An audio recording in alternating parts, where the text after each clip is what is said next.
بالله من الشيطان الرجيم إن الله وملائكته يصلون على النبي يا أيها الذين آمنوا صلوا عليه وسلموا تسليما وقال الله سبحانه وتعالى فبرحمة من الله لنت لهم ولو كنت فظا غليظ القلب لانفضوا من حولك إلى الآخر آية. عن أبي هريرة رضي الله تعالى عنه قال قال رسول الله صلى الله عليه وسلم الراحمون يرحمهم الرحمن ارحموا من في الأرض يرحمكم من في السماء رواه أبو داود والترمذي بسند صحيح. وعن عبد الله بن عمرو بن العاص رضي الله تعالى عنه قال قال رسول الله صلى الله عليه وسلم من صلى علي صلاة واحدة صلى الله عليه بها 10 مرة.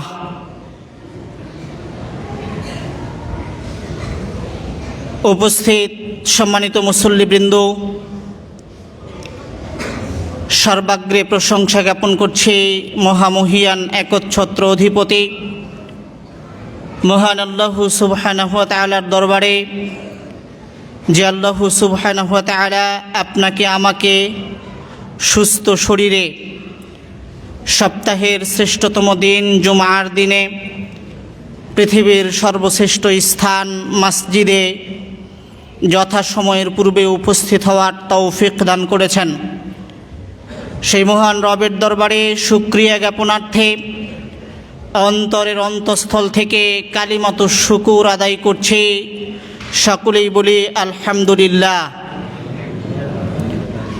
অতঃপর শতকোটি দরুদ ও সালাম বর্ষিত হোক সর্বকালের সর্বশ্রেষ্ঠ মহামানব, সর্বকালের সর্বশ্রেষ্ঠ আদর্শবান নেতা বিশ্বনবী সাইয়্যিদুল কাওনাইন খাতামুন নবীন আশরাফুল আম্বিয়া আহমদ মুহাম্মদ মুস্তাফা সাল্লাল্লাহু আলাইহি ওয়াসাল্লামের প্রতি।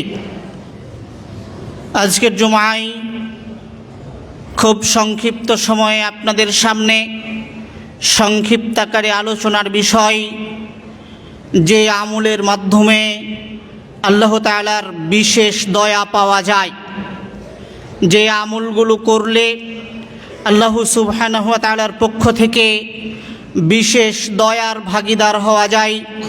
আমরা সংক্ষিপ্ত সময়ে উল্লেখিত কয়েকটি আমলের বিবরণ আপনাদের সামনে উপস্থাপন করার চেষ্টা করব ইনশাআল্লাহ। ওয়া মা তাওফিকি ইল্লা বিল্লাহ আলাইহি তাওয়াক্কালতু ওয়া ইলাইহি উনীব। সম্মানিত উপস্থিতি, জেনে রাখা ভালো হবে যে মানুষের জীবনে আল্লাহ সুবহানাহু ওয়া তাআলার দয়ার প্রয়োজনীয়তা অতীব বেশি। মানুষ ইহকালীন জীবনে জীবন ধারণ করতে যেমন আল্লাহ সুবহানাহু ওয়া তাআলার বিশেষ দয়ার প্রয়োজন রয়েছে, তেমনিভাবে কিয়ামতের মাঠে বা পরকালীন জীবনে কোনো ব্যক্তি জাহান্নাম থেকে মুক্ত হয়ে জান্নাতে প্রবেশ করতে হলে আল্লাহ সুবহানাহু ওয়া তাআলার বিশেষ দয়ার প্রয়োজন রয়েছে। রাসূলুল্লাহ সাল্লাল্লাহু আলাইহি ওয়াসাল্লামের হাদিস প্রমাণ করে যে কোনো ব্যক্তি শুধুমাত্র তার ইবাদতের গুণে, শুধুমাত্র তার আমলের কারণে জান্নাতে প্রবেশ করতে পারবে না আল্লাহ তাআলার দয়া ব্যতীত, তথা জান্নাতে প্রবেশ করতে হলেও, জান্নাতে যেতে গেলেও মানুষের আল্লাহ তাআলার পক্ষ থেকে দয়ার প্রয়োজন রয়েছে।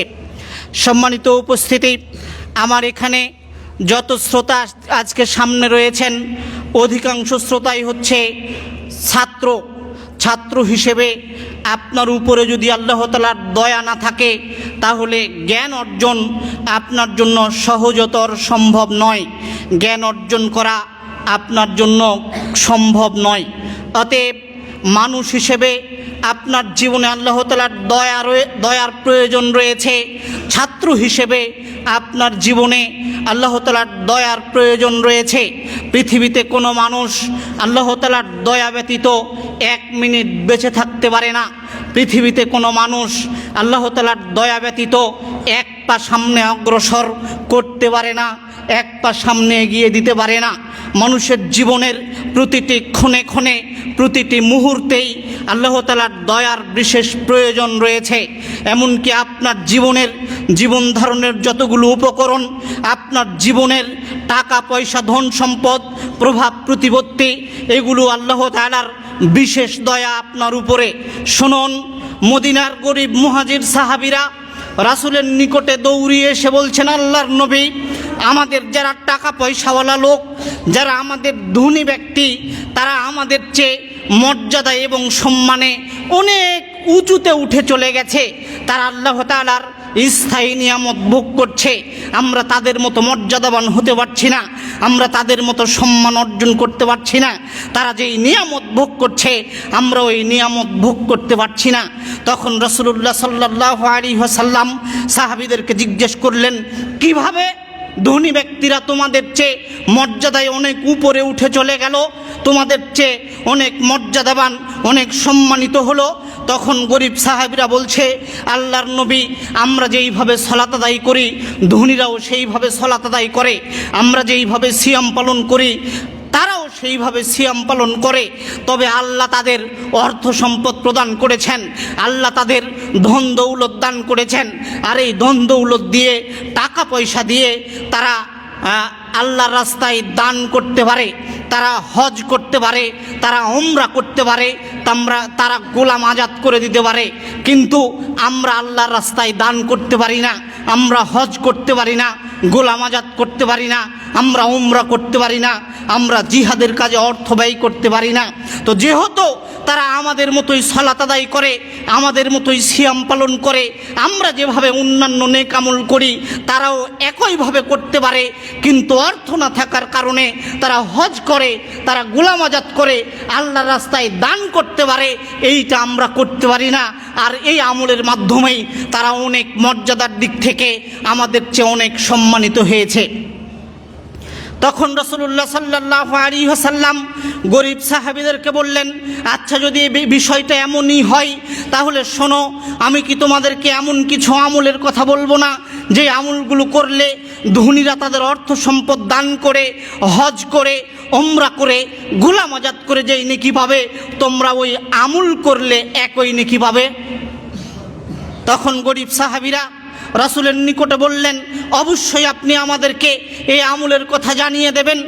রাসূলুল্লাহ সাল্লাল্লাহু আলাইহি ওয়াসাল্লাম বললেন, তোমাদের যে ব্যক্তি প্রত্যেক ফরজ সালাতের পরে 33 বার সুবহানাল্লাহ, 33 বার আলহামদুলিল্লাহ এবং 34 বার আল্লাহু আকবার বলবে, যে ব্যক্তি এই আমল করবে, ওই ব্যক্তি ধনীরা দান সাদাকা করে, গোলাম আজাদ করে, হজ করে, উমরা করে, জিহাদের কাজে টাকা ব্যয় করে যেই নেকি পাবে, ওই ব্যক্তি এই আমল করে একই নেকি পাবে, একই মর্যাদার অধিকারী হবে, একই সম্মানের অধিকারী হবে।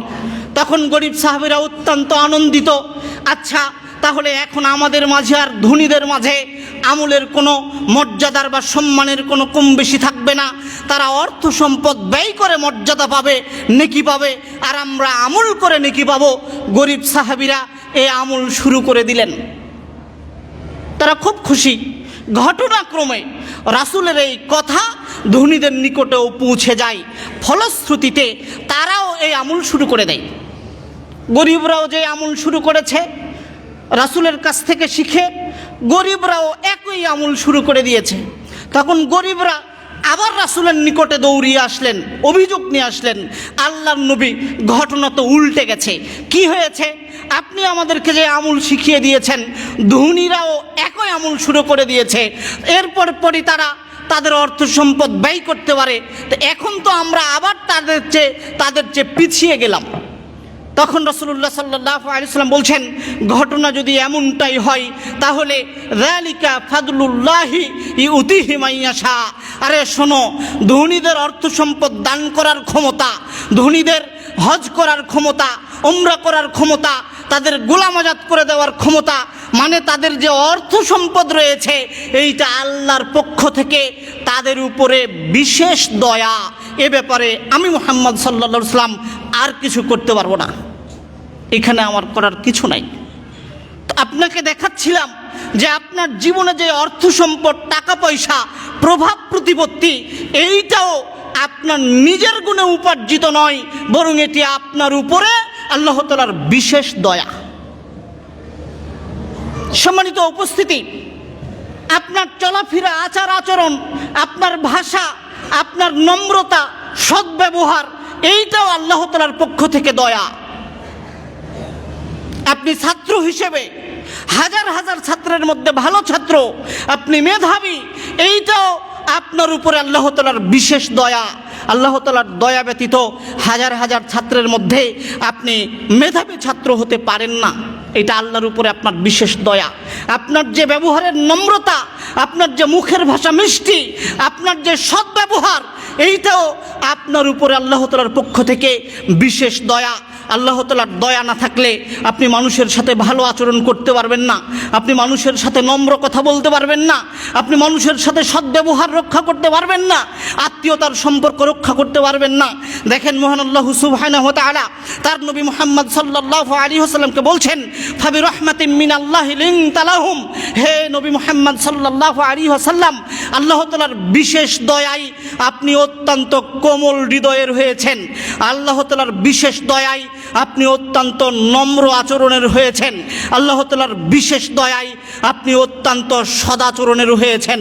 লাউ কুনতা ফাদ্দান গালিদা, যদি আপনার মুখের ভাষা অত্যন্ত কর্কশ হয়ে যেত, যদি আপনার মুখের ভাষা অত্যন্ত কঠোর এবং কঠিন হয়ে যেত, যদি আপনার অন্তরটা শক্ত হয়ে যেত, কর্কশ হয়ে যেত, যদি আপনার ব্যবহার দুর্ব্যবহার হয়ে যেত, যদি আপনার ব্যবহার মানুষের সাথে খারাপ শক্ত হয়ে যেত, লাং ফাদ্দু মিন হাওলিক, তাহলে আপনি আপনার আশেপাশে যাদেরকে দেখতে পাচ্ছেন, যারা এখন আপনার সাথে চলাফেরা করে, এরা কেউ আপনার পাশে থাকতো না, আপনাকে ছেড়ে দিয়ে ত্যাগ করে তারা চলে যেত।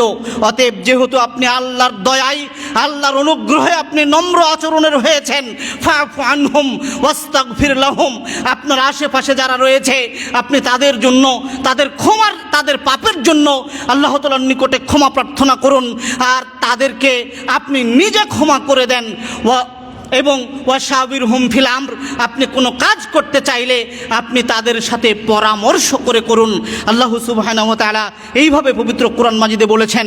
যেটা আপনাকে দেখাতে চাচ্ছিলাম সেটি হচ্ছে আল্লাহ তাআলা মুহাম্মদ সাল্লাল্লাহু আলাইহি ওয়াসাল্লামকে বলছেন, আল্লাহ তাআলার বিশেষ দয়ায় আপনি অত্যন্ত নম্র হৃদয়ের, অত্যন্ত কোমল আচরণের হয়েছেন।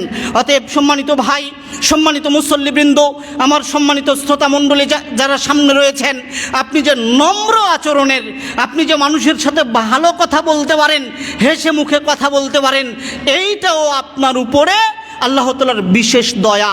দয়া ছাড়া সম্ভব নয়।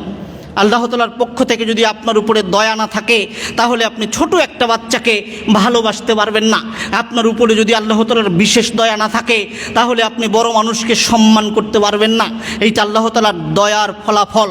অতএব যেহেতু প্রত্যেকটা মানুষের জীবনে প্রত্যেকটা ক্ষণে ক্ষণে, প্রত্যেকটা মুহূর্তেই আল্লাহ তাআলার বিশেষ দয়ার প্রয়োজন রয়েছে, তাই আজকে আমরা খুব সংক্ষিপ্ত সময়ে আপনাদেরকে কয়েকটি আমলের কথা বলবো, যে আমলগুলো করলে আল্লাহ তাআলার পক্ষ থেকে বিশেষ দয়া পাওয়া যায়।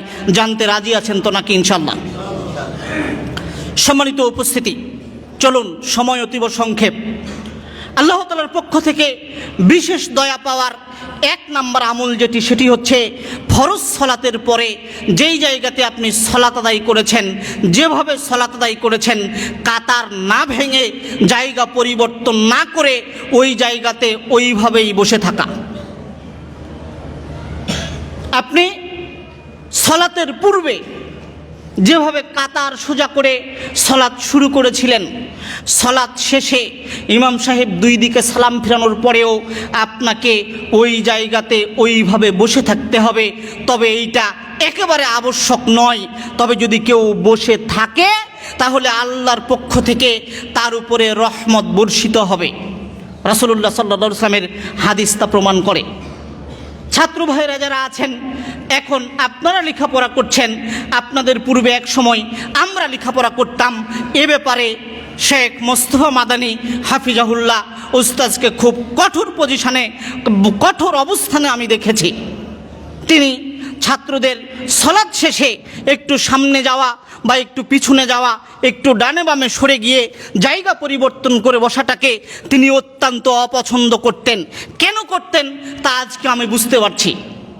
সহিহ বুখারীর 445 নম্বর হাদিস, আবু হুরায়রা রাদিয়াল্লাহু তাআলা আনহু বলেন, রাসূলুল্লাহ সাল্লাল্লাহু আলাইহি ওয়াসাল্লাম বলেছেন, আল মালাইকাতু তুসাল্লি আলা আহাদিকুম মা দামা ফি মুসাল্লাহু আল্লাযী সাল্লা ফীহি মা লাম ইউহদিস আও ইয়াকুমি। এই হাদিসটি আবু দাউদেও বর্ণিত হয়েছে। রাসূলুল্লাহ সাল্লাল্লাহু আলাইহি ওয়াসাল্লাম বলছেন, যখন তোমাদের কেউ সালাত আদায়ের পরে, জামায়াতের সাথে সালাত আদায়ের পরে ঠিক যেই জায়গাতে সালাত আদায় করেছে ওই জায়গাতে যতক্ষণ বসে থাকবে 3টি শর্ত পূরণ করে: 1, অজু অবস্থায়; 2, জায়গা পরিবর্তন না করে; 3, উঠে না দাঁড়িয়ে। তথা যদি কোনো ব্যক্তি ফরজ সালাত আদায়ের পরে ঠিক যেই জায়গাতে সালাত আদায় করেছে ওই জায়গাতে ওইভাবেই বসে থাকে, অজু যতক্ষণ থাকবে ততক্ষণ পর্যন্ত আল্লাহর পক্ষ থেকে একজন নিযুক্ত এবং নির্ধারিত ফেরেশতা ওই ব্যক্তিটির জন্য দোয়া করতে থাকবে আল্লাহর নিকটে, এই বলে যে আল্লাহুম্মা গফির লাহু আল্লাহুম্মা আরহামহু, হে আল্লাহ আপনি আপনার এই বান্দাকে ক্ষমা করেন, আপনি তার উপরে দয়া করেন।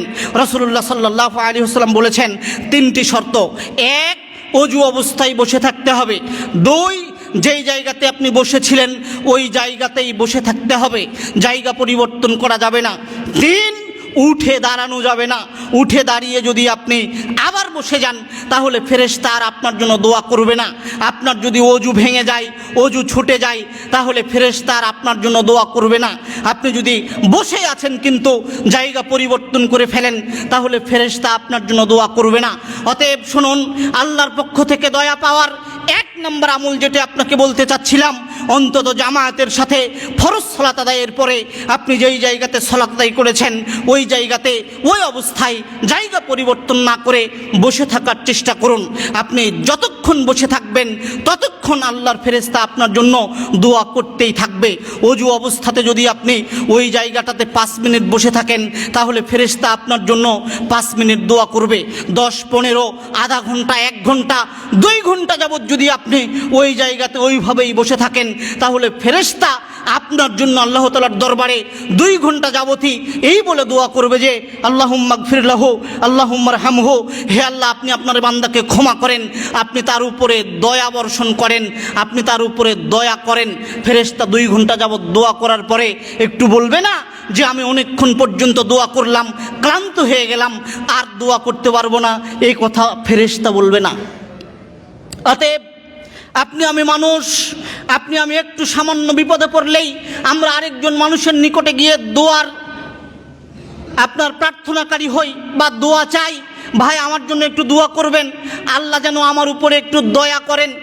অথচ আপনি আমি সাধারণ মুসল্লি হিসেবে আপনি আমি সামান্য একটু আমল করলেই আল্লাহ সুবহানাহু ওয়া তাআলার এমন এক সৃষ্টি আপনার আমার জন্য অটোমেটিক দোয়া করবে, যারা দোয়া করলে আল্লাহ সুবহানাহু ওয়া তাআলা কবুল করবেন, যারা আপনার জন্য দয়া চাইবেন আল্লাহ তাআলার পক্ষ থেকে।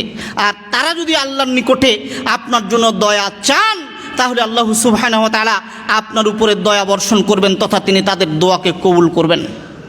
অতএব আমাদের ছাত্র ভাইদের মাঝে যেই বদ অভ্যাস আছে, ইমাম সাহেব 2 দিকে সালাম ফেরানোর পরপরই আমরা এক জায়গাতে হয়তোবা বসে থাকতে অভ্যাসী নই, আমরা একটু জায়গা পরিবর্তন করার চেষ্টা করি। বিশেষ করে আমাদের যারা ছোট ভাই রয়েছে, আমরা সাধারণত যারা বড় রয়েছি তাদেরকে সহযোগিতা করার চেষ্টা করব যাতে করে কেউ কাতার না ভেঙে একটু সামনে বা পিছনে, একটু ডানে বামে গিয়ে না বসার চেষ্টা করে, বরং যেভাবে সলাৎ শুরু করেছি সলাতের পরে জিকির আজকারও চলবে একইভাবে। রাসূলুল্লাহ সাল্লাল্লাহু আলাইহি ওয়াসাল্লাম আল্লাহুম্মা আনতাস সালামু ওয়া মিনকাস সালামু তাবারাকতা ইয়াদাল জালাল ওয়াল ইকরাম বলা পর্যন্ত তিনি সলাতের স্থানে বসে থাকতেন, জায়গা পরিবর্তন করতেন না। কোনো বিদ্বান বলেছেন তিনি ইমাম, তিনি পশ্চিম দিকে হয়ে কিবলার দিকে হয়ে সালাত আদায় শেষ করতেন, তবে তিনি আল্লাহুম্মা আনতাস সালামু ওয়া মিনকাস সালামু তাবারাকতা ইয়া যাল জালালি ওয়াল ইকরাম বলা পর্যন্ত তিনি মুসল্লিদের দিকে ঘুরে বসতেন না। অন্তত রাসূলুল্লাহ সাল্লাল্লাহু আলাইহি সাল্লাম এতটুকু সময় পর্যন্ত বসতেন। অতএব সম্মানিত ভাই, সম্মানিত শ্রোতামণ্ডলী, আপনারা আপনাদের জীবনে এই বদ অভ্যাস থাকলে, আমি বাংলাদেশের অসংখ্য মসজিদে ভ্রমণ করেছি, অসংখ্য জায়গাতে ভ্রমণ করেছি, তাতে আমার অনুমান বাংলাদেশের প্রায় 100% মুসল্লির মধ্যে 95% মুসল্লির মধ্যে এই বদ অভ্যাস আছে যে সালাম ফিরানোর পরপরই তারা আর এক জায়গাতে বসে থাকতে অভ্যাসী নয় বা বসে থাকতে রাজি নয়।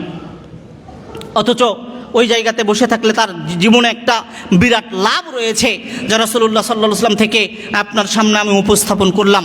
চলুন, সময় অতীব সংক্ষেপ, আপনাকে আমি প্রথম নাম্বার বললাম আল্লাহ তাআলার পক্ষ থেকে দয়া পাওয়ার যে ফরজ সালাতের পরে ঠিক ওই জায়গাতে বসে থাকা, যেই জায়গাতে আপনি সালাত আদায় করেছেন, যেভাবে সালাত আদায় করেছেন ওইভাবেই বসে থাকার চেষ্টা করবেন।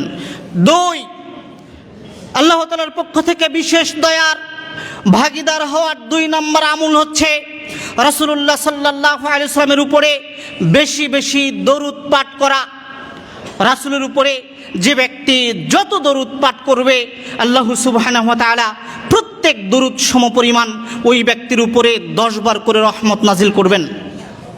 আব্দুল্লাহ ইবনে আমর ইবনুল আস রাদিয়াল্লাহু তাআলা আনহু বলেন, রাসূলুল্লাহ সাল্লাল্লাহু আলাইহি ওয়াসাল্লাম বলেছেন, মান সাল্লা আলাইয়া সালাতান, যে ব্যক্তি আমার উপরে একবার দরুদ পাঠ করবে, সাল্লাল্লাহু আলাইহি বিহা 10 মাররা, ওই ব্যক্তির উপরে আল্লাহ তাআলা এক দরুদের বিনিময়ে 10 বার রহমত নাজিল করবেন। একবার দরুদ পড়লে আল্লাহর পক্ষ থেকে আপনি 10 বার রহমত পাবেন। যত দরুদ পড়বেন রাসূলের উপরে তত দরুদ সমপরিমাণ 10 বার রহমত। আল্লাহ সুবহানাহু ওয়া তাআলার বিশেষ দয়া দিয়ে আল্লাহ তাআলা আপনাকে ঢেকে রাখবেন যদি আপনি রাসূলের উপরে বেশি বেশি দরুদ পাঠে অভ্যাসী হন। রাসূলুল্লাহ সাল্লাল্লাহু আলাইহি ওয়াসাল্লাম তার উপরে দরুদ পাঠের আরও ফজিলত বর্ণনা করেছেন। রাসূলুল্লাহ সাল্লাল্লাহু আলাইহি ওয়াসাল্লাম বলছেন, যে ব্যক্তি আমার উপরে একবার দরুদ পাঠ করবে আল্লাহ সুবহানাহু ওয়া তাআলা ওই ব্যক্তির 10টি গুনাহ ক্ষমা করে দেবেন। যে ব্যক্তি আমার উপরে একবার দরুদ পাঠ করবে আল্লাহ সুবহানাহু ওয়া তাআলা ওই ব্যক্তির 10টি মর্যাদাকে বৃদ্ধি করে দেবেন। যে ব্যক্তি আমার উপরে একবার দরুদ পাঠ করবে ওই ব্যক্তির উপরে আল্লাহ তাআলা 10 বার দয়া নাজিল করবেন, 10 বার রহমত নাজিল করবেন। রাসূলুল্লাহ সাল্লাল্লাহু আলাইহি ওয়াসাল্লাম এইভাবে উল্লেখ করেছেন। অতএব সম্মানিত উপস্থিতি, রাসূলের উপরে যত দরুদ পড়বেন আপনার উপরে আল্লাহ তাআলার পক্ষ থেকে তত দয়া বর্ষিত হবে। আপনি যত দরুদ পাঠে অভ্যাসী হবেন আল্লাহ তাআলার বিশেষ দয়া তত আপনার উপরে বর্ষিত হবে। যদিও রাসূলুল্লাহ সাল্লাল্লাহু আলাইহি ওয়াসাল্লামের উপরে দরুদ পাঠের আরও কিছু ফজিলত বর্ণিত হয়েছে, আমি বলে সামনে এগোনোর চেষ্টা করছি। রাসূলুল্লাহ সাল্লাল্লাহু আলাইহি ওয়াসাল্লাম এক জায়গায় বলছেন, আমার নাম যার সামনে স্মরণ করা হলো অথচ আমার উপরে দরুদ পাঠ করলো না, ওই ব্যক্তি ধ্বংস হয়ে যাক। অতএব যার সামনে আমার নিকটে আমার নাম উপস্থাপন করা হয়, আমার নাম স্মরণ করা হয়, ওই ব্যক্তি যেন আমার উপরে দরুদ পাঠ করে। কেননা যে ব্যক্তি আমার উপরে দরুদ পাঠ করে ওই ব্যক্তির উপরে আল্লাহ তাআলা 10 বার রহমত নাজিল করেন।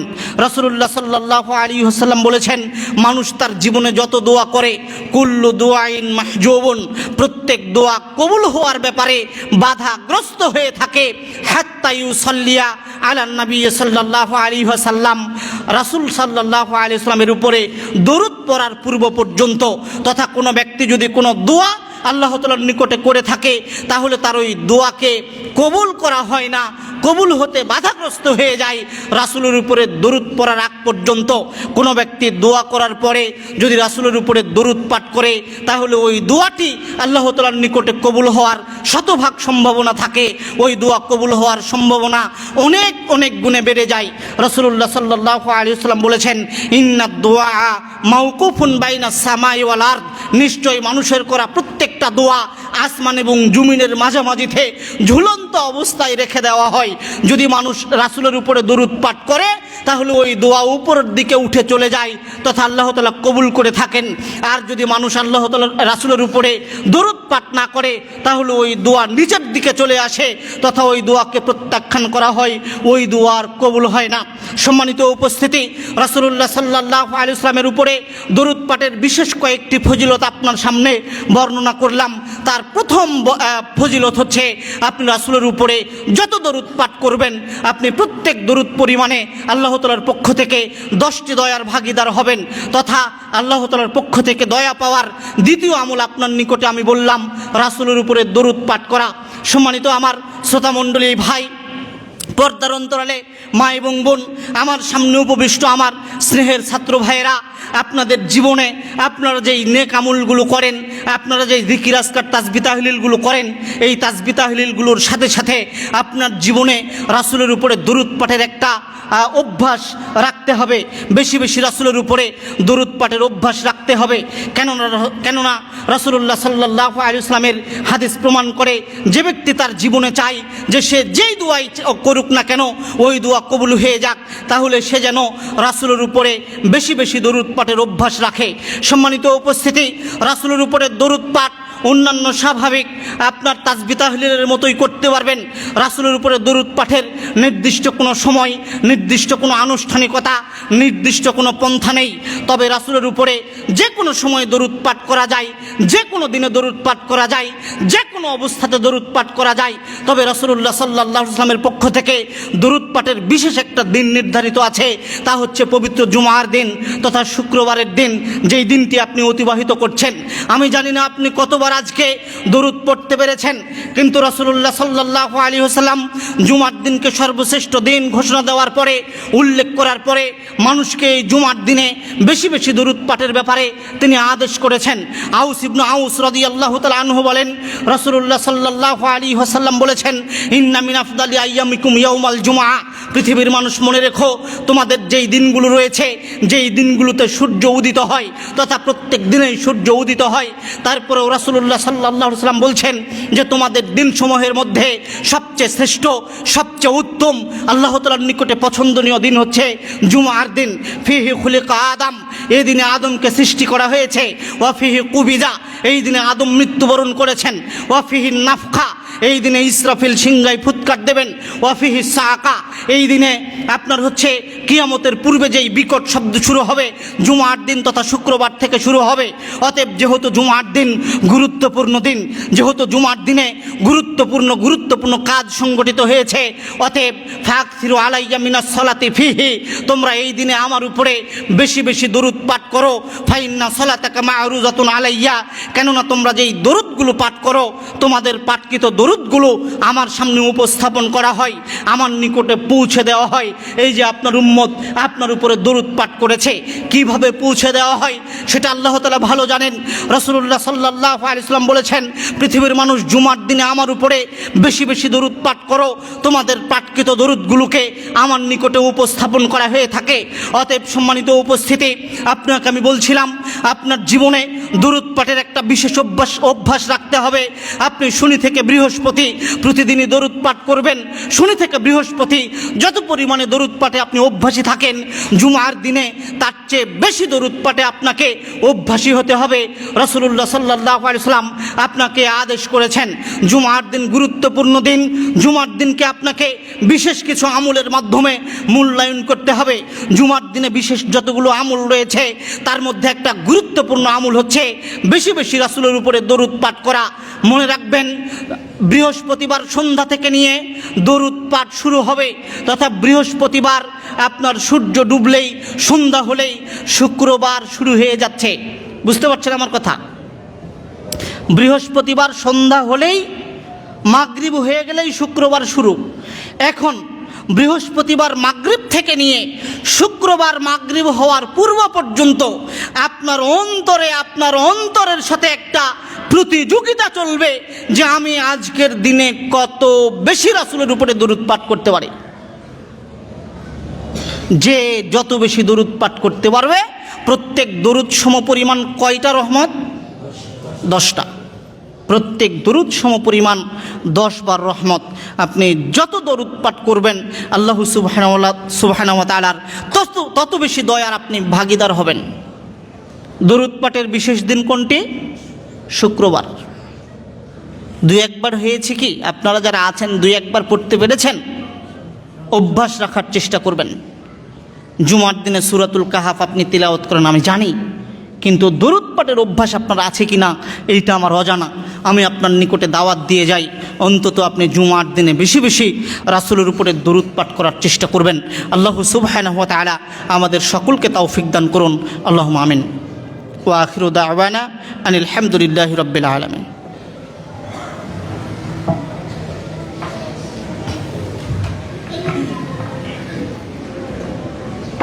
আলহামদুলিল্লাহি ওয়াহদা ওয়াসসালাতু ওয়াসসালামু আলা মান লা নাবিয়্যা বা'দা আম্মা বা'দ।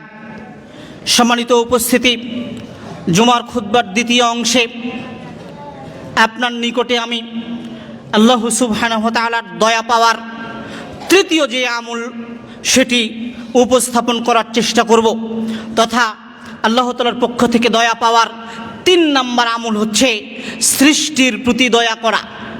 আল্লাহ তাআলার যে সৃষ্টিগুলো পৃথিবীতে আছে তাদের উপরে যথাসম্ভব দয়া দেখানো আল্লাহ তাআলার পক্ষ থেকে দয়া পাওয়ার এক বিশেষ মাধ্যম, বিশেষ আমল। আবু হুরায়রা রাদিয়াল্লাহু তাআলা আনহু বলেন, হাদিসটি আবু দাউদ তিরমিজিতে সহিহ সনদে বর্ণিত হয়েছে।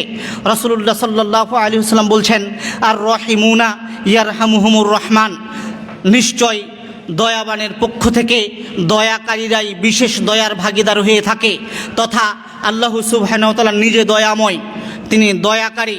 যারা দয়া করে মানুষের উপরে বা সৃষ্টির উপরে, তারাই আল্লাহ তাআলার পক্ষ থেকে বিশেষ দয়া পেয়ে থাকেন। ইরহামু মান ফিল আরদি ইয়ারহামুকুম মান ফিস সামা। অতএব হে পৃথিবীর মানুষ, দুনিয়াতে যা কিছু আছে তোমরা তার উপরে দয়া করো, তাহলে আসমানে যিনি আছেন তিনি তোমাদের উপরে দয়া করবেন। তাহলে সম্মানিত উপস্থিতি, আল্লাহ তাআলার পক্ষ থেকে দয়া পাওয়ার একটা গুরুত্বপূর্ণ মাধ্যম হচ্ছে আপনি সৃষ্টির প্রতি দয়া করলে আল্লাহ তাআলা আপনার উপরে দয়া করবেন।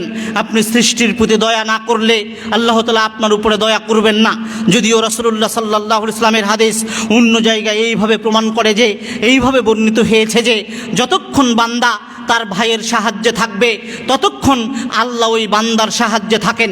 যতক্ষণ মানুষ মানুষের উপরে দয়া করবে, যতক্ষণ মানুষ অন্য প্রাণীর উপরে দয়া করবে, ততক্ষণ পর্যন্ত আল্লাহ সুবহানাহু ওয়া তাআলা ওই মানুষের উপরে দয়া করবেন।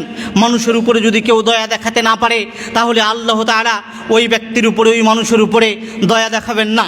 রাসূলুল্লাহ সাল্লাল্লাহু আলাইহি ওয়াসাল্লাম বলছেন, ইন্নাল্লাহা লা ইয়ারহামুল্লাহু মান লা ইয়ারহামুন নাস। যে ব্যক্তি মানুষের উপরে দয়া দেখাতে পারে না, আল্লাহ ওই ব্যক্তির উপরে দয়া দেখায় না। অতএব আল্লাহ তাআলার পক্ষ থেকে দয়া পেতে পারেন মানুষের উপরে দয়া দেখানোর মাধ্যমে, আল্লাহ তাআলার পক্ষ থেকে দয়া পেতে পারেন সৃষ্টিকুলের উপরে দয়া দেখানোর মাধ্যমে, আল্লাহ তাআলার পক্ষ থেকে দয়া পেতে পারেন অসহায় মানুষকে দয়া দেখানোর মাধ্যমে। সম্মানিত উপস্থিতি, আপনি সৃষ্টির প্রতি যত দয়া দেখাবেন, আপনি রবের পক্ষ থেকে, আসমানের মালিকের পক্ষ থেকে তত বেশি দয়া প্রাপ্ত হবেন। রাসূলুল্লাহ সাল্লাল্লাহু আলাইহি ওয়াসাল্লাম এইভাবে বলেছেন। যদিও আপনাকে আমি ওই 2 জন মহিলার গল্প, ওই 2 জন মহিলার কাহিনী বলেই আমার আলোচনা শেষের দিকে নিয়ে যাওয়ার চেষ্টা করব। শোনেন, সৃষ্টির প্রতি দয়া দেখিয়ে জান্নাত পাওয়া সম্ভব, সৃষ্টির প্রতি দয়া দেখিয়ে আল্লাহ তাআলার সন্তুষ্টি কামনা করা সম্ভব, সৃষ্টির প্রতি দয়া দেখিয়ে আল্লাহ তাআলাকে সন্তুষ্ট করা সম্ভব। বনী ইসরাইলের 2 জন মহিলার কথা রাসূলুল্লাহ সাল্লাল্লাহু আলাইহি ওয়াসাল্লাম ভিন্ন ভিন্ন জায়গাতে উল্লেখ করেছেন। তার একজন মহিলা ছিল পতিতা, একজন মহিলা ছিল নষ্ট চরিত্রের অধিকারী, নষ্ট চরিত্রা মহিলা, যে জেনাবে বিচার করেই জীবন পরিচালনা করতেন, যে মানুষের নিকটে অতীব ঘৃণিত মানুষ, যে মানুষের নিকটে অতীব পাপিষ্ট একজন নারী।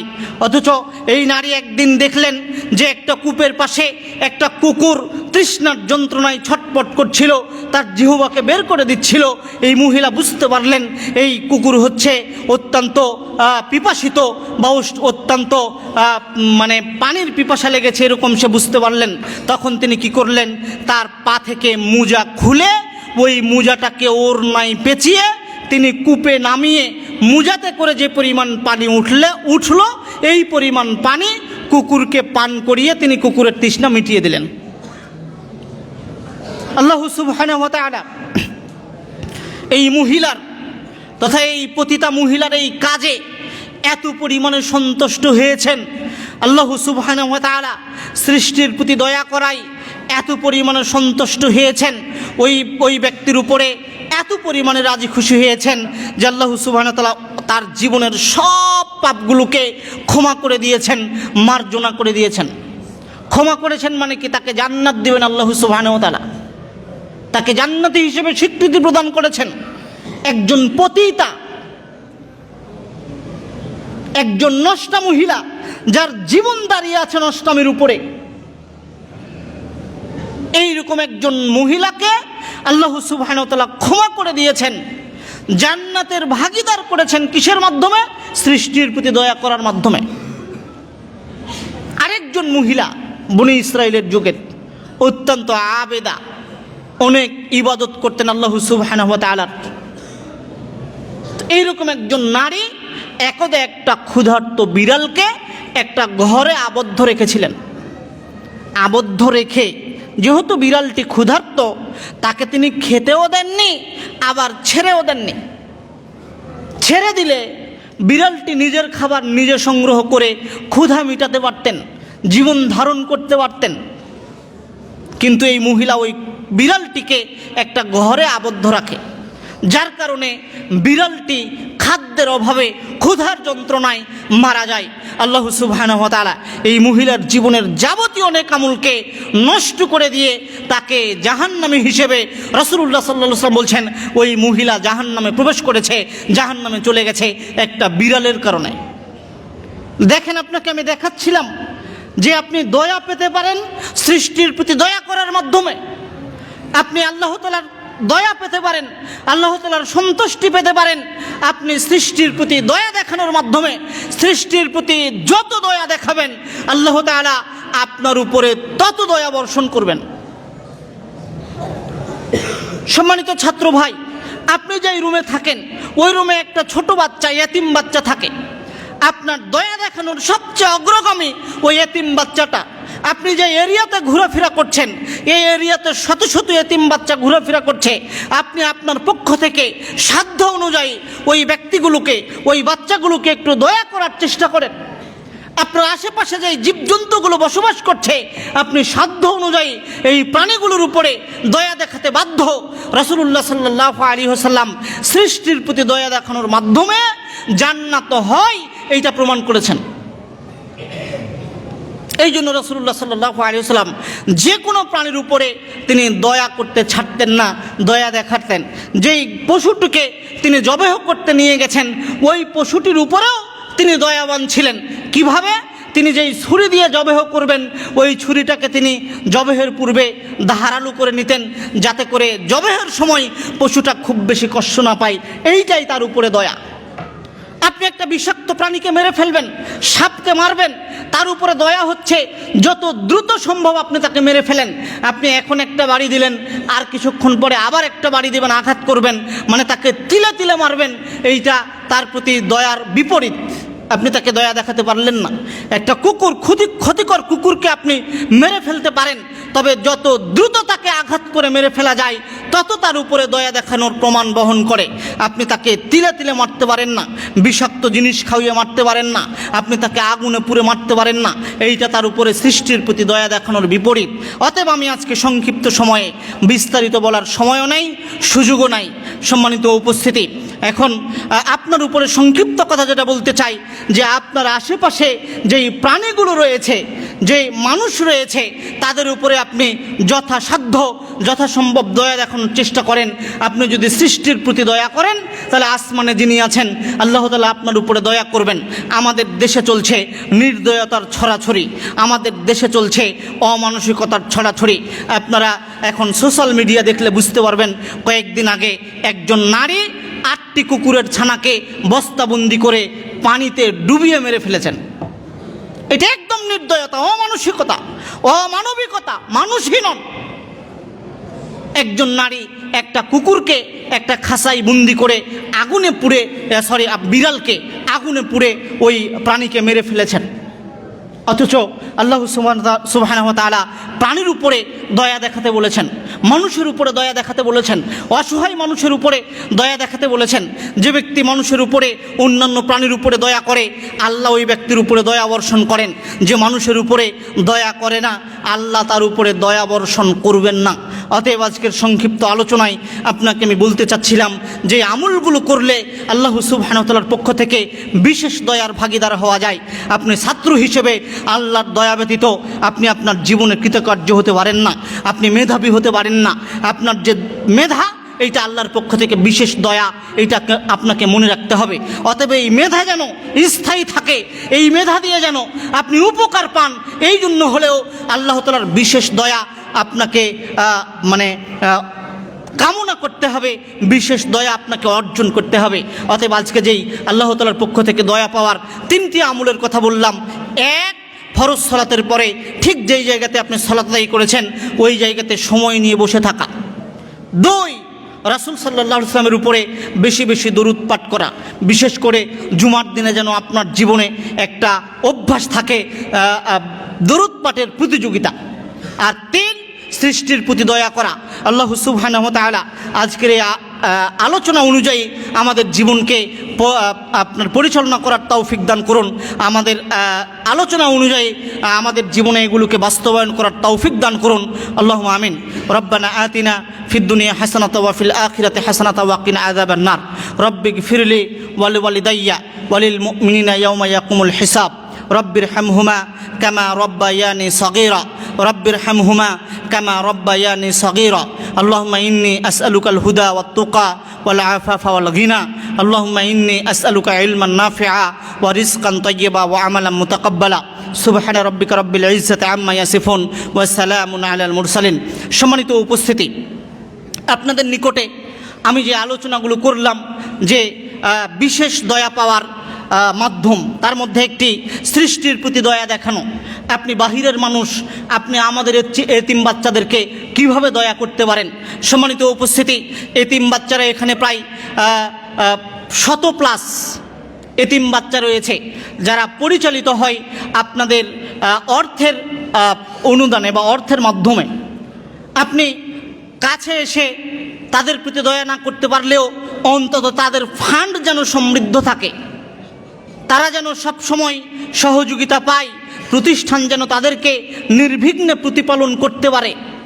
এ ব্যাপারে আপনি আপনার অর্থনৈতিক সহযোগিতা আমাদের এতিম ফান্ডে প্রদান করার চেষ্টা করবেন ইনশাআল্লাহ। এরপরে আপনার সামনে রয়েছে বিশাল জামিয়া সালাফিয়া, রাজশাহী, নারায়ণগঞ্জ, বরিশাল, দিনাজপুর, চট্টগ্রাম, আপনার পেন্ডিং রয়েছে আমাদের ময়মনসিংহে, আরও বেশ কিছু জায়গাতে মানুষ আবেদন করছে। তো এই জায়গাগুলোতে জামিয়া সালাফিয়া যেন নির্বিঘ্নে পরিচালনা করা কমিটির জন্য, উস্তাজির জন্য সহজ হয়ে যায়, এই জন্য আপনি আপনার দানের হাত প্রসারিত করার চেষ্টা করবেন। আপনার অর্থ থেকে অন্তত কিছু অংশ যেন প্রতি মাসে জামিয়া সালাফিয়ায় চলে আসে, এ ব্যাপারে আপনি একটা আপনার দানের অংশ, আপনার অর্থের অংশ জামিয়া সালাফিয়ার জন্য রেখে দেবেন। সম্মানিত উপস্থিতি, জামিয়া সালাফিয়া কোনো বিদেশি সংস্থার অর্থ দিয়ে চলে না। আপনার আমার পকেট থেকে আসা 10, 20, 50, 100 টাকা দিয়ে জামিয়া সালাফিয়া পরিচালিত হচ্ছে। অতএব আপনার এই টাকা যেন আসা বন্ধ না হয়ে যায়, আপনার হাত যেন সংকুচিত হয়ে না যায়, বরং আপনার দানের হাত যেন প্রসারিত হয়ে যায়, এই ব্যাপারে আমি আপনার নিকটে উদাত্ত আহ্বান জানাই। আল্লাহ সুবহানাহু ওয়া তাআলা সকলকে তৌফিক দান করুন। আল্লাহুম্মা আমিন। আল্লাহুম্মা সাল্লি আলাইহি, আল্লাহুম্মা বারিক আলাইহি।